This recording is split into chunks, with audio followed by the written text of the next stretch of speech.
Video எடுத்தோம்.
ஒவ்வொருவரும் சிந்திக்க வேண்டியது நமது ஒவ்வொருடைய கடமையில் இருக்கின்றது.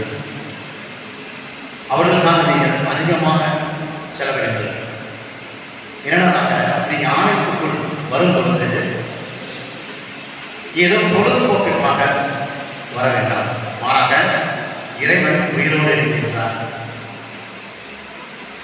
அதே இறைவன் நம்மிடம் இறைவாக்கின் மூலமாக வெளிப்பட்டிருக்கின்றார். கலந்தானே திகையானே நானே உன் தேவன் என்று சொல்லியிருக்கிறார். அந்த தேவன் நம் அனைவரும் உயிரோடு இருக்கின்றார். அவரை காண வரும் பொழுது எவ்வாறு நாம் ஒரு புத்தாடை புதிதாக ஒரு ஆடை வாங்கியிருக்கோம் நம்முடைய மகிழ்ச்சிகள் எவ்வாறு இருக்குமோ அவ்வளவு ஒரு மகிழ்ச்சியோடு உள்ளே வர வேண்டும். அதே இறைவன் நாம் தாயின் கடமைக்கு உருவாக்கும் முன்பே நம்முடைய தேவைகளை அறிந்த இறைவனாக இருக்கின்றார். நீங்கள் ஆலயத்திற்குள் உள்ளே கடந்து வரும் பொழுது நான் என் தாய், நான் எனது தந்தை, என்னை ஒரு நாளும் கைவிடாத என் தகப்பனை நான் சந்திக்க செல்கின்றேன் என்ற மன உறுதியோடு கடந்து வந்து பாருங்கள். உங்களுடைய எண்ணங்கள், ஏக்கங்கள், உங்களுடைய செயல்பாடுகள் அனைத்தையும் அறிந்த இறைவன் ஒருவரை. அவரை தவிர யாராலும் அதை அறிந்து கொள்ள முடியாது. ஒவ்வொரு நாளும் குடும்பத்தில் அன்றைய தினத்தில் நான் என்ன செய்ய வேண்டும் என்பதை இறைவன் கேட்டு தெரிந்து கொள்வது. இன்றைய நாள் நீரை மக்கள் புதிதாக கொண்டிருக்கின்றேன்.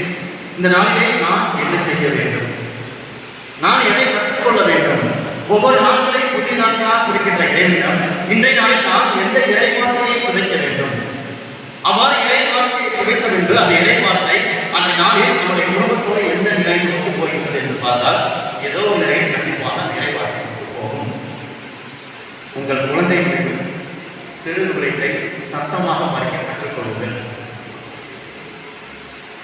என்று ஒரு குடும்பம் விவிலியத்தையும் ஜெபமாலையை கையில் எடுக்கின்றதோ இறைவனால் மிகப்பெரிய ஆசீர்வாதத்தை பெற தயாராக இருக்கின்றார். விழுப்புரத்தை சென்ற ஒரு பள்ளியின் தலைமை ஆசிரியர் அவருக்கு கால கேன்சர். சென்னை மருத்துவமனையில் அவரை பரிசோதிக்கும் போது உங்களுடைய கால்கள் அகற்றப்பட வேண்டும், உங்கள் கால்கள் அகற்றப்பட வேண்டும், காலில் கேன்சர் அதிகமாக இருக்கிறது, அதனால் உங்களுடைய கால்கள் அகற்றப்பட வேண்டும் என்று கூறிவிட்டார்கள். அதே நேரத்தில் அந்த இடத்திலிருந்து MSFS சபையை சார்ந்த ஃபாதர் எங்கள் இளம் நோக்கி வந்திருந்தார். இந்த செயல்பாடுகள் நடந்ததை அவர் உற்று நோக்கிவிட்டு அந்த எண்ணெயையும் அந்த சமயத்தில் மாதாவிடம் பான் வந்திருந்தது இரண்டையும் எடுத்து அந்த பள்ளி தலைமை ஆசிரியருக்கு கொடுப்பதற்காக கடந்து சென்றார். அவ்வாறு அவரிடம் செல்லும் பொழுது இது அன்னை மரியாள் காட்சிகள் கொடுத்துக் கொண்டிருக்கின்றார். அவர் மூலயமாக பலவிதமான அற்புதங்களும் பலவிதமான சாட்சிகளையும் இறைவன் கொடுத்திருக்கின்றார். ஏன் உங்களை சாட்சியாக நிறுத்த மாட்டார் என்று அந்த ஜெபத்தோடு நம்பிக்கையோடு அந்த பள்ளியின் தலைமை ஆசிரியர் கொடுத்து நீங்கள் 20 நாட்கள் கழித்து தான் மருத்துவமனை செல்ல வேண்டும், கண்டிப்பாக உங்களை அவர் சாட்சியாக நிறுத்துவார் என்று அந்த எண்ணெயும் பாலையும் அவரிடம் கொடுத்துவிட்டு டெய்லி இதை பயன்படுத்துங்கள் என்றார். 20 நாட்கள் கழிந்து விட்டது. அந்த 20 நாட்கள் எதற்காக அவர்கள் செல்கிறார் என்றால் அவருடைய கால்களை எந்த தினத்தில் அகற்ற வேண்டும் என்பது மருத்துவர்கள் குறித்து கொடுக்க போகின்றார்கள். நிலை எவ்வாறு இருக்கும், அந்த மனைவியின் நிலை எவ்வாறு இருக்கும், அந்த குழந்தையின் நிலை எவ்வாறு இருக்கும், அவரின் நிலை எவ்வாறு இருக்கும். ஒரு பள்ளி தலைமை ஆசிரியர், அவருக்கு எத்தனையோ ஆசிரியர், அவரால் எத்தனையோ மாணவர்கள் பல விதமான முன்னேற்ற பாதையில் இருந்திருப்பார்கள். ஒரு பள்ளி தலைமை ஆசிரியர் நிலை அப்படின்னு அவர் யோசிக்கும் பொழுது கண் கலங்கி அந்த இரவு முழுவதுமாக அன்னை மரியாதை ஜபமாலை ஒப்புக் கொடுத்தார்கள். அம்மா, உங்களுக்கு சித்தம் இருந்தால், உங்களுக்கு சித்தம் இருந்தால் அன்றைய நாளில் தாவீதின் மகனே என் மீது மனம் இருக்கும் என்றார். அவருடைய விசுவாசம், நம்பிக்கை அவரை பார்வையிட செய்தது. அதே நம்பிக்கையில் நாங்கள் கடந்து வருகின்றோம். இவருடைய கால்களை நீர் மட்டுமே குணப்படுத்த முடியும். மருத்துவர்களெல்லாம் மருத்துவராக இருக்க வேண்டிய இறைவன், இறை வார்த்தையில் கூறியவாறு, நான் உன்னை விட்டு விலகுவதில்லை, உன்னை கைவிடுவதில்லை என்று சொன்ன இறைவன் கண்டிப்பாக என்னுடைய கணவனின் கால்களை குணப்படுத்துவார் என்று அன்று முழுவதுமாக ஜபமாலை ஒப்புக்கொண்டு காலையில் மருத்துவமனையை கடந்து செல்கின்றார்கள். இருந்தாலும் ஒரு ஓரத்தில் ஒரு விதமான பயம் கடக்கும். இறைவன் கூட்டு போயிருமாறா, என் கணவருக்கு இது சரியாகி விடுமா என்று ஒரு ஓரத்தில் ஒரு கலக்கத்தோடு அவர்கள் கடந்து செல்கின்றார்கள். மருத்துவமனையை அடைந்தவுடன் இருவருக்கும் கண்ணீர் கதந்து இருக்கின்றது. அவரை மருத்துவமனைக்குள்ளே அழைத்து செல்கின்றார்கள். அந்த டெஸ்டோடு அவரை கால் அகற்றப்பட வேண்டும். இந்த பெண்மணி அந்த மருத்துவமனை அத்தனை பணியாளர்கள், அத்தனை பார்வையாளர்கள் இருப்பார்கள் என்பதை கூட அவர்கள் கண்டுகொள்ளவில்லை. முழங்கால் படியிட்டு கைகளை வைத்தவராக அன்னை மரியாதை ஒப்புக் கொடுத்தார். உன் மகனிடம் பரிவு பேசுகிறோமா, உம்மால் இணைக்கப்பட்டவர்கள் நாங்கள், எங்களுக்கு எந்த சோதனையும் வந்துவிடக்கூடாது. நீங்கள் நினைத்தால் உங்கள் மகனிடம் பரிவு பேசி காணா ஊரிலே ஒரு அதிசயத்தை செய்கிறேன், ஏன் என் கணவருக்கு செய்ய மாட்டாரா என்று ஜபமாலை ஒப்புக் கொடுத்தே இருந்தார்கள். அனைவரும் அவரை ஒரு வேடிக்கை பொருளாக பார்த்தார்கள். அந்த பெண்மணியானது இதை ஒப்புக் கொடுக்கும் பொழுது வேடிக்கையாக அந்த பெண்ணை அவர்கள் பார்த்துக் கொண்டிருந்தார்கள். அவர்கள் அதையெல்லாம் கண்டுகொள்ளவில்லை. அந்த ஜபமாலை ஒப்புக் கொடுத்த பின்பு மருத்துவர் அவருடைய துணைவியாளர் உள்ளே அழைக்கிறார்.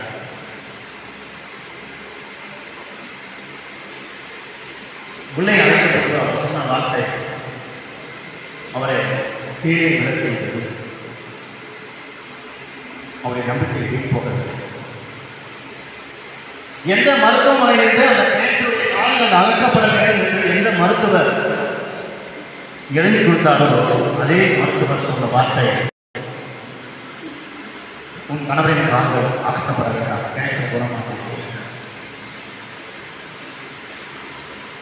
எவ்வளவு பெரிய சாட்சியை இறைவன் கொடுத்திருக்கிறார்கள் தெரியுமா? எங்கள் இல்லம் வந்து அந்த சாட்சியை சொன்னால் அது யூடியூப் சேனலில் அது ஜனமாக.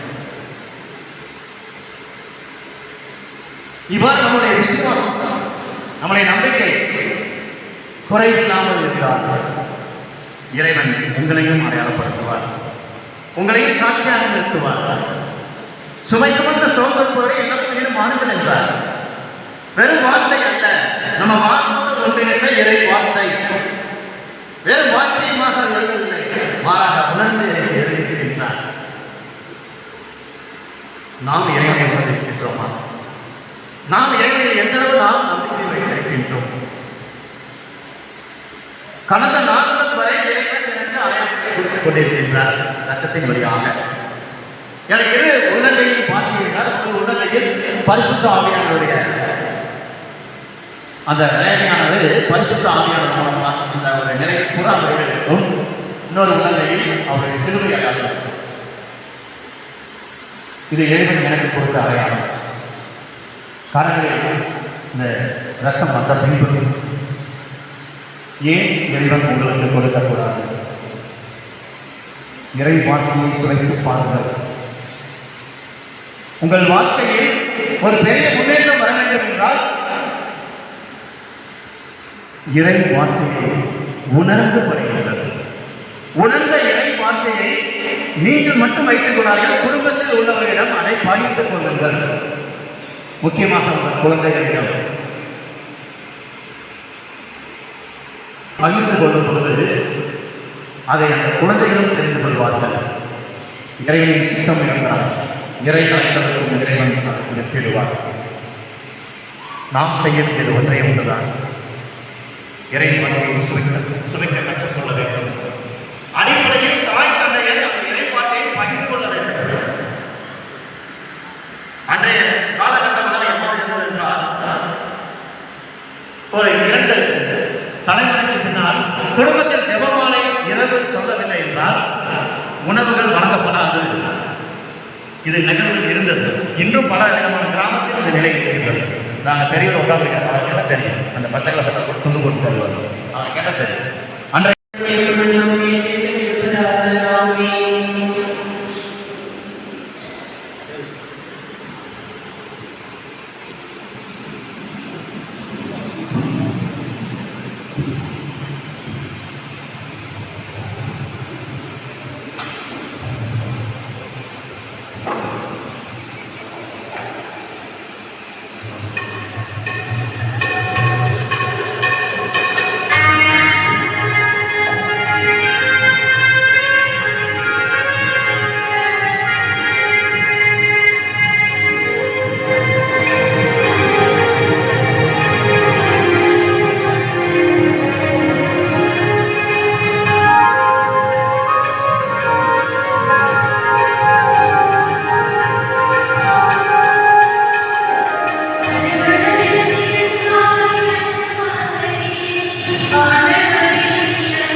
மறந்து விடுகிறார்கள். ஒரு நிகழ்வு எங்கள் வீட்டிலேயே நடக்கும். இந்த மாதத்தை காண செல்வதற்காக பலவிதமான மக்கள் வந்து செல்லும் பொழுது ஒரு நிகழ்வு இந்த வீட்டிலே நடக்கும். 23 வயது நிரம்பிய ஒரு பெண்மணி, அவருடைய தாய் தந்தை. அந்த பெண்மணி சொன்ன ஒரே கருத்து என்னவென்றால், எங்கள் வீட்டில் இருக்கும் பணிப்பெண் தான் நான் தாயாக நினைக்கின்றேன். இவர்களை தாய் தந்தையாக நினைப்பதற்கு என்னால் இயலவில்லை. காரணம் கேட்கும் பொழுது அந்த பெண் சொன்ன வார்த்தை கண்களுக்கு வைத்தது. உயர்ந்த பொருளுக்கு அவர்கள் அதிகமான மதிப்பு கொடுத்தார்கள். அவருடைய மகள் நான், எனக்கு அவர்கள் எந்த மதிப்பையும் கொடுக்கவில்லை என்று அந்த பெண் கருத்துக்கள் சொன்னார். அந்த கருத்து நேரப்பட்டது. இவ்வாறு நாம் ஒவ்வொரு செயல்பாடுகளையும் உற்று நோக்கும் பொழுது குடும்பத்துக்கு தேவையானது முதலில் அன்பு. அன்பு உள்ள வந்துருச்சுன்னா மகிழ்ச்சி உள்ள வந்துடும். மகிழ்ச்சி உள்ள வந்துருச்சுன்னா அடுத்த என்ன வரும்? சமாதானம். இது மூணுமே கிடைச்சதுன்னா ஒரு குடும்பம் எப்படி இருக்கும்? கடவுள் கேட்ட குடும்பமா இருக்கும். இதை சற்று சிந்திங்க. இன்னொரு முக்கியமான கருத்து, குடும்பத்தில் ஜெபமாலை சொல்ல என்றும் மனமாகிறது. உங்கள் ஜெபமாலையில்